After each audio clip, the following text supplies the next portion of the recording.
விளக்கு இந்த மாதிரிக்கு எப்படி கருத்து போய் இருந்தாலும் சூப்பராக நம்ம வீட்டில் இருக்க பொருளை வச்சு க்ளீன் பண்ணிடலாங்க. பார்த்திங்களா, என்னுடைய விளக்கு பார்த்திங்களா எந்த அளவுக்கு ரொம்ப கரி பிடிச்சி போய் எவ்வளோ பிளாக்காக எப்படி இருக்குதுங்கிறத இதுக்கு என்னென்ன அப்படிங்கிறத பார்க்கலாங்க. நான் எப்படி க்ளீன் பண்ணேன் அப்படிங்கிறத இப்போ 1 ஸ்பூன் அளவுக்கு மஞ்சத்தூள் தாங்க எடுத்துருக்கேன். நம்ம சமையலுக்கு யூஸ் பண்ண மஞ்சத்தூள் தாங்க.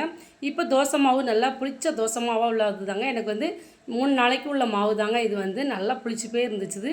அந்த தோசை மாவு தாங்க 2 ஸ்பூன் எடுத்துருக்கேங்க. இப்போ இது கூடயா நம்ம தலைக்கெலாம் குளிக்க வைக்கும்போது யூஸ் பண்ணுற மீரா சிவைக்காய் தாங்க.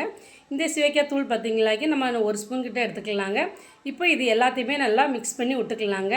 ரொம்ப ட்ரையாக இருந்ததுன்னா லைட்டாக தண்ணி ஊற்றினாலும் மிக்ஸ் பண்ணி விட்டுக்கலாங்க. இப்போ பார்த்திங்களா இந்த அளவுக்கு நல்லா மிக்ஸ் பண்ணி விட்டாச்சுங்க. இதை விளக்கு மேலேயே நம்ம அப்படியே அப்ளை பண்ணி விட போகிறோங்க. இப்போ பார்த்திங்களா நல்லா அப்ளை பண்ணி விட்டாச்சுங்க. அதுக்கப்புறமா இதை ஒரு 1/2 மணி நேரம் அப்படியே ரெஸ்ட்டில் விட்டுறலாங்க.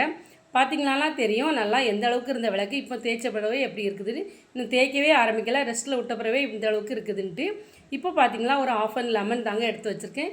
இப்போ 1/2 மணி நேரம் ஆயிடுச்சிங்க. இப்போ பார்த்திங்களாக்கி விளக்கு எப்படி இருக்குதுங்கிறத இப்போ நம்ம இதுக்கு ஸ்க்ரப்பர் எதுவுமே வேண்டாங்க. நான் நல்லா என்கிட்ட கொஞ்சமாக காஞ்சி போய் தாங்க இருந்துச்சு. அந்த லெமன் வச்சு தாங்க நான் வச்சு தேய்ச்சிக்கிட்டேன். இப்போ ஃபுல் லெமனையுமே நம்ம தேய்ச்சிக்கலாங்க. இப்போ 2ஆக கட் பண்ணி எடுத்து அப்படியே அதே தோலோடு வச்சு நம்ம லைட்டாக அப்படி தேய்ச்சி விட்டாலே போதுங்க. நம்ம விளக்கு ரொம்பவே நல்லா ஜொலிக்குங்க. பாருங்கள் எந்த அளவுக்கு இருந்த விளக்கு நல்லா ஊற வச்சுட்டு இப்படி தேய்ச்சி எடுத்தாலே சூப்பராக பளபளன்னு இருக்குங்க. இப்போ நான் தண்ணியிலேயே வாஷ் பண்ணி காமிக்கிறேன் எப்படி இருக்குதுன்னு பார்த்துட்டு நீங்களே சொல்லுங்கங்க. ரொம்ப சூப்பராக இருந்துச்சுதுங்க. எனக்கே ஆச்சரியமாக இருந்துச்சு. ரொம்ப நல்லா இருந்துச்சுதுங்க.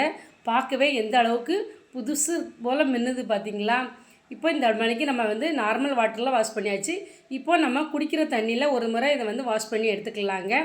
இப்போ நான் நல்லா இந்த மாதிரி கேன் தண்ணி தாங்க எடுத்திருக்கேன். கேன் வாட்டரை வச்சு நல்லா ஒரு வாட்டி கழுவிட்டோம்னா சூப்பராக இருக்குங்க. இந்த வீடியோ பிடிச்சி தான் மறக்காமல் லைக் பண்ணுங்கள். சேனலை சப்ஸ்கிரைப் பண்ண மறந்துடாங்க.